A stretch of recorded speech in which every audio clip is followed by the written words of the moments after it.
What is going on, my boxing family? It is your boy Martin, aka the Boxing Purist. Welcome to the Truth and Absolute channel where I speak the truth and nothing but the truth, so help me, good God Almighty.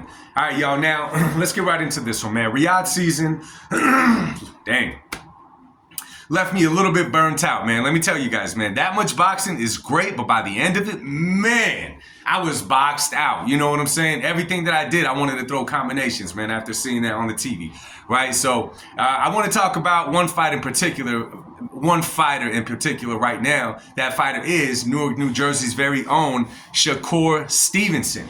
Now, after last night, man, it's pretty clear cut.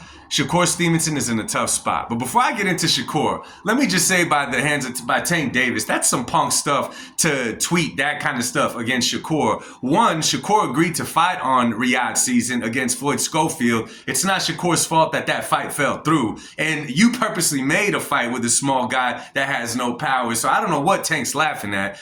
Anyway, man, that's just me. I had to throw that out there. That dude's starting to bother me more and more. Anyway, back to Shakur Stevenson though, man. So last night, obviously, he had a fill-in and a fighter by the name of Josh Padley. Josh Padley is a part-time fighter, part-time electrician.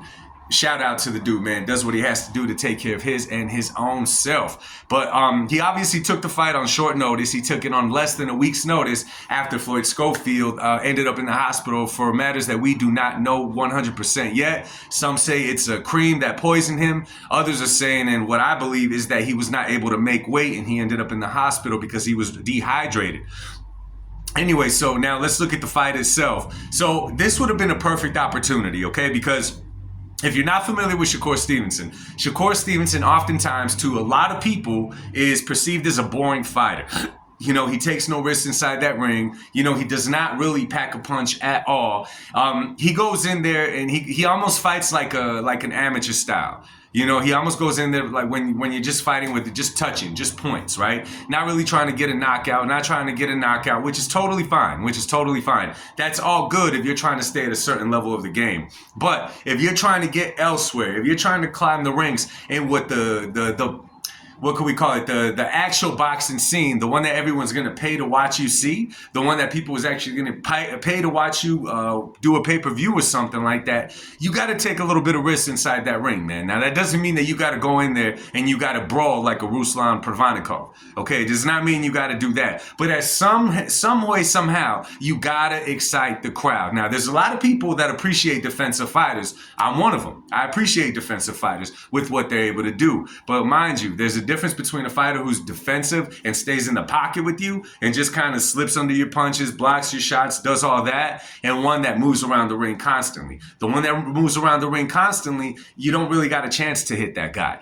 And that's what makes for an unpleasant experience for the boxing fans. Now, in the sport of boxing, it's a unique sport because it has a huge casual following. And what do I mean by that? It's the casual fans that are going to pay to see a knockout. It's the casual fans that are going to pay to see a good fight, you know, like an actual head-to-head fight.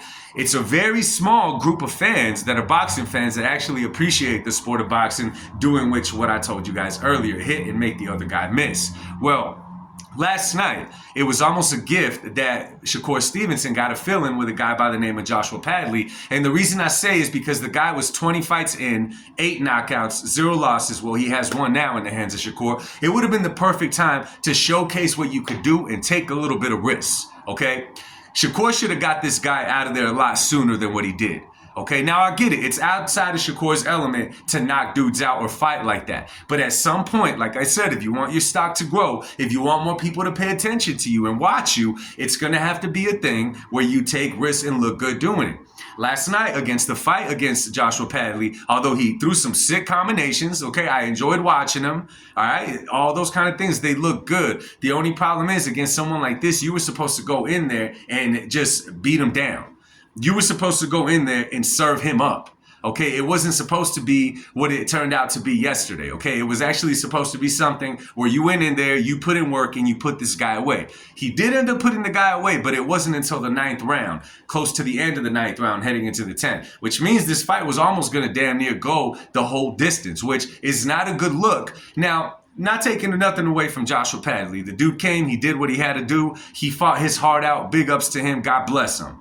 But Shakur Stevenson's side, you were trying to show why you belong in there with, the high-ranking fighters, the high money makers, you know what I'm saying? The Tank Davises, the other guys, and so to speak. You were supposed to go in there and prove why you belong in that class. Now, Shakur Stevenson, after last night, let me just say, guys, he's in a very, very tough and unfortunate spot. One, you could see that he hurt his hand. Would appear that he hurt his hand when he hit dude with the body shot. Okay, he hit the dude with the body shot, and his hand was hurt. Okay, that happens in the sport of boxing. I get it. The problem is that Shakur just came off of a hand surgery. Everyone saw the pictures when he's like this, and you could see all the work that was done to his hands. Okay, we see all of that. This is at 135. We see that Shakur does not have the power to even keep somebody off of him, nonetheless knock somebody out. He was not able to make this dude respect him, Joshua Padley. So now when we think about certain scenarios, about him going in there fighting Tank Davis, him going in there and fighting a Teofimo Lopez, 140 is out of the question for Shakur Stevenson. Let me just tell y'all, 140 is completely out of the question. One, you're going to lose even more power going into that weight class. Two, you're going to have to try to throw harder in order to keep people off of you, and your hands are not holding up to it right now.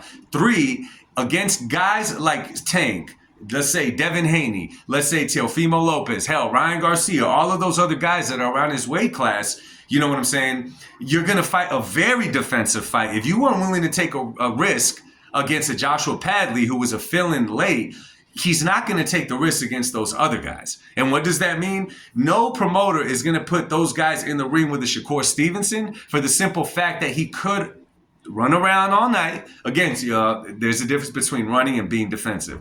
Running around all night, never engaging, and making their fighter look somewhat bad. Not bad because they weren't able to do nothing to you, but because against a fighter like Shakur, it's hard to do anything. Right? If you go back to Lara Canelo, there was plenty of times where Lara did make Canelo miss, and he was just outboxing Canelo certain parts of the fight. But too often in that fight, he was circling the ring. That stuff is never going to win you the crowd. The judges are going to look at you a certain type of way. Ultimately, your stock is going to drop. So that is why I say that Shakur Stevenson is in a very, very unfortunate spot right now. And this is the thing, guys. Punchers are born, not made. When you see a fighter going up in weight and all that kind of stuff, and you see them get more fit physically, it doesn't mean that they're going to hit harder, right? They may be a little bit more durable inside that ring. They may be a little bit faster. They may be able to take a little bit more punishment. Packing a punch, that does not just come. And obviously, Shakur Stevenson has a problem with his hands that don't quite hold up to these fights. So I guarantee you that right now, people saw this fight, other boxers, and they're going to be lining up to fight a Shakur Stevenson. Okay, they're going to be willing to take that risk of him running around like that because they know Shakur's getting to a spot. You either take some risks, right? Or you just retire now because this is not going to work out for you. So it's really unfortunate, man. It'd be a whole different case if Shakur packed a little bit more of a punch. And more importantly than that, if he had healthier hands, it'd be a whole different ballgame. But he appears to not have either. So Shakur Stevenson may turn out to be one of those stories like an NBA players, you know what I'm saying? Like a Brandon Roy, like a Tracy McGrady, where they could have been so much greater, but their injuries kept them sidelined, okay? I kind of feel like Shakur Stevenson at this point is already topped out because how limited he is as far as his injuries and his punching power goes. But, we'll see in the days to come, man. So, again, it's not hate. I'm just keeping it real. Let me know what you guys think, man. Drop it down in the comment section. Much love to y'all. God bless y'all. Peace.